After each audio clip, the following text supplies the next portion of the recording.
J'ai beaucoup de chance d'accueillir Richard Anconina, un acteur qui, à mon sens, je me permets de le dire, on ne le voit pas assez souvent. Richard Anconina, bonjour. Bonjour, bonjour. Ouais, il vaut mieux que vous me voyez pas assez souvent que trop, je pense. Pourquoi dites-vous ça? Bah, je pense que ça serait dommage que vous me disiez on vous voit trop. C'est vrai, il vaut mieux ne pas lasser les gens, je pense. Il vaut mieux, ouais. Ce que vous me dites me fait penser à une question que je voulais vous la poser tout à l'heure, mais je vais commencer par celle-ci.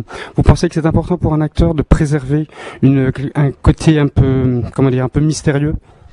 Ah, je pense pas à ça lorsque je ne tourne pas. Hein. Je ne tourne pas parce que je ne rencontre pas les scénarios qui m'intéressent suffisamment.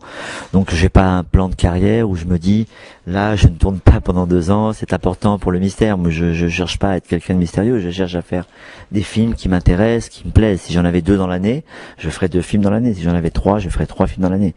Maintenant c'est quelque chose qui est difficile. Je sais pas. Comment dire. Je suis pas boulimique de travail. Voilà, j'ai essayé jusqu'à maintenant, ça fait 24 ans que je fais ça. J'ai jamais tourné encore, et j'espère que ça m'arrivera pas pour l'alimentaire. J'ai toujours besoin d'être dans l'implication, dans l'investissement complet, dans la passion de mon choix et mon travail. Donc c'est peut-être pour ça aussi qu'on me voit pas trop. Mais encore une fois, je vous dis, c'est pas grave. Qu'est-ce que ça veut dire exactement dans l'investissement complet de mon travail? Je suppose que vous parlez des rôles, à proprement parler. Des rôles et puis aussi parfois, et c'est le cas de certains de mes films où je m'implique avec les producteurs, lorsque ces producteurs je les connais bien, et je m'implique autant parfois dans l'écriture, dans l'évolution du script, dans des conversations avec le metteur en scène ou pour le casting ou des choses comme ça. C'est vrai que quand on est en osmose comme ça avec un metteur en scène ou des producteurs, votre avis à ce moment-là devient intéressant pour eux parce qu'on est dans l'amitié, la concertation, l'écoute de l'autre et voilà quoi. Donc j'aime bien m'impliquer assez tôt et assez en amont dans un film. C'est intéressant parce que vous avez l'impression de participer avec les autres à la fabrication du projet, du film. C'est une manière de se faire des rôles sur mesure. Ils existent déjà les rôles, c'est pour ça que vous êtes, à partir du moment où vous êtes intéressé, ils existent déjà. Après, vous les peaufinez, vous les mettez à votre taille, comme un costume, si vous voulez. Voilà. Est-ce que ça veut dire qu'un acteur, ne peut pas tout jouer? J'entends par là, pour mettre un rôle à sa mesure, à sa taille, est-ce qu'il faut obligatoirement passer par l'écriture ou il y a d'autres manières d'aborder un rôle?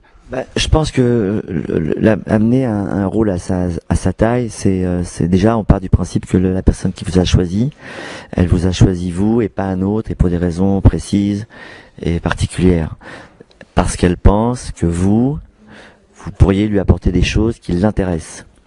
Donc à partir du moment où il pense que vous, par son choix, vous pourriez lui apporter des choses qui l'intéressent, à ce moment-là, il faut lui essayer de lui apporter des choses qui l'intéressent. Voilà, donc qu'un autre n'apporterait pas et moi je n'apporterais pas les choses que l'autre pourrait apporter.